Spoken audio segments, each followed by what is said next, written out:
Explain the structure and function of a neuron with a neat labeled diagram. Why is nervous tissue considered excitable tissue?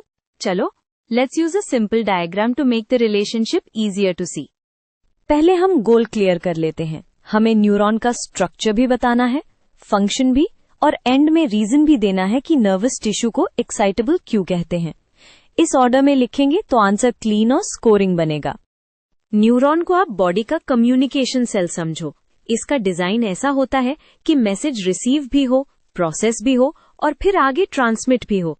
इसीलिए हम इसके parts को 3 main Jones में देखते हैं: receiving, integrating और conducting. अब डायग्राम के लेबल्स मेंटली मैप करते हैं. एग्जाम में नीट डायग्राम का मतलब होता है कि आप की पार्ट्स क्लियरली लेबल करो. याद रखो, लेबल्स जितने क्लियर उतना एक्सप्लेनेशन इजी हो जाता है. सबसे पहले डेंड्राइट्स. इनका काम रिसीव करना होता है. सोचो जैसे एंटेना जो सिग्नल्स पिक करते हैं.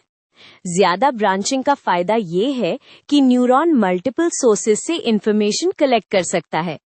अब सेल बॉडी, जिसे साइटो या सोमा बोलते हैं, ये कंट्रोल रूम जैसा होता है क्योंकि यहाँ न्यूक्लियस होता है और सेल की मेटाबॉलिज्म चलती है. इंपॉर्टेंट पॉइंट ये है कि यही इनपुट्स को इंटीग्रेट करता है, मतलब डिसाइड करता है सिग्नल आगे भेजना है या नहीं.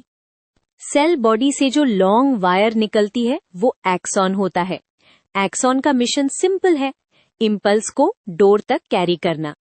एक्सॉन हीलक एरिया को भी नोट करो क्योंकि यूजुअली यहीं से इम्पल्स स्टार्ट होता है जब सिग्नल स्ट्रांग इनफ हो. एक्सॉन पर मायलिन शीट का आइडिया समझना स्कोरिंग होता है. मायलिन इंसुलेशन की तरह काम करता है, बिल्कुल इलेक्ट्रिक वायर के कवर जैसा. इससे सिग्नल लॉस कम होता है और स्पीड बहुत बढ़ जाती है. नोड्स ऑफ रैनवियर वो गैप्स हैं जहां सिग्नल जंप करता है.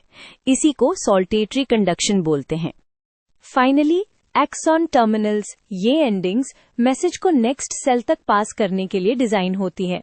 यहाँ सिनेप्टिक नॉब से न्यूरोट्रांसमीटर्स रिलीज होते हैं जो सिनेप्स के अक्रॉस नेक्स्ट न्यूरॉन या मसल या ग्लैंड को सिग्नल देते हैं.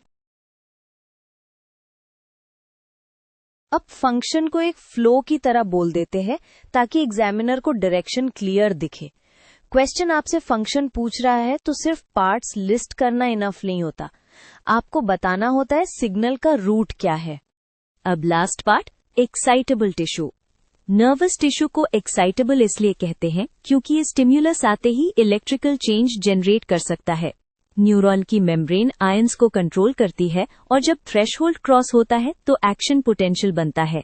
ये इम्पल्स फिर मेम्ब्रेन के अलोंग प्रोपोगेट होता है, इसलिए इस टिश्यू में रिस्पॉन्स फास्ट और स्पेसिफिक होता है.